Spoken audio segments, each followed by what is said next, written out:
Hello, my name is Pushkar Singh and I'm a cinematographer and a Whistling Woods International Alumni.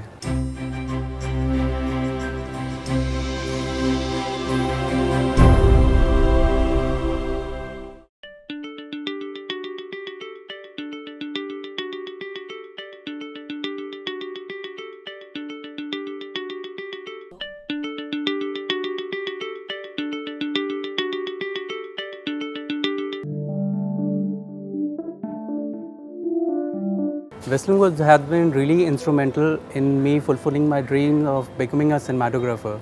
The academic guidance which I have received here is tremendous.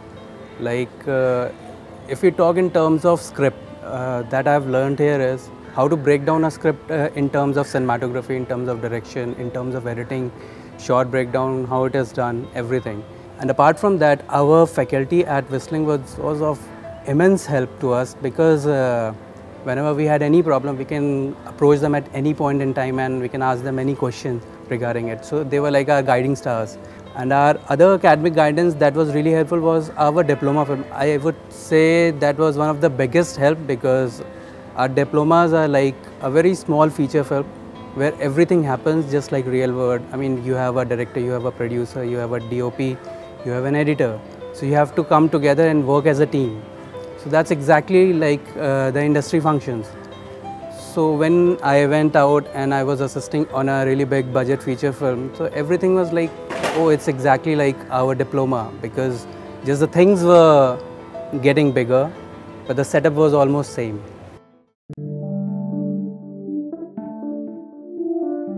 As far as I'm concerned, for me, formal education is really important because I consider cinematography as a technical art where you have to have the understanding of technology as well as art.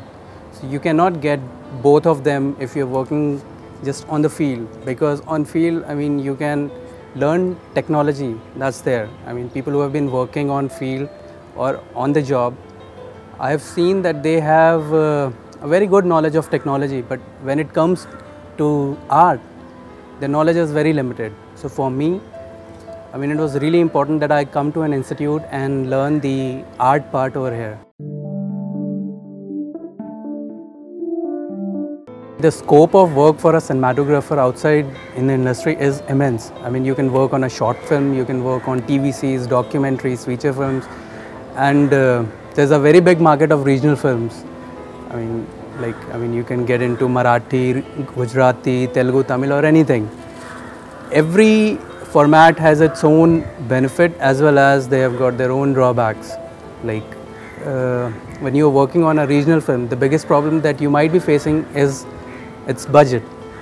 But you have to turn those problems into your solutions. I mean, sometimes you get to work with very limited number of crew, but that also helps because minimizing your crew members, you can streamline your work and you can fasten your entire process. You might be facing a problem today on a particular set, but just try to learn from that problem because you might be facing same problem again on a different set, but once you have dealt with that problem, you'll be able to easily cope up with that. So I think problem on one set can be a boon on a different set altogether. So I think it's all about learning from your mistakes and just moving on and just doing better work. You have to be honest towards your work and you have to maintain harmony between different departments when you're working on a set. I mean, as a cinematographer, when you go on a shoot, you have the biggest crew. So the key is to be fast and effective. You have to keep your communication channel absolutely proper because you might be having the greatest of the idea, but if you don't communicate that idea to your team, your crew members, then you won't be able to complete the task on time. My most important suggestion to budding cinematographers is that please never compromise with your work because once you compromise, it will be like you'll be killing your art as well as your skill. So please never compromise with your work, whether it's a short film, it's a feature film, it's an ad or anything. Never compromise in your life. Thank you.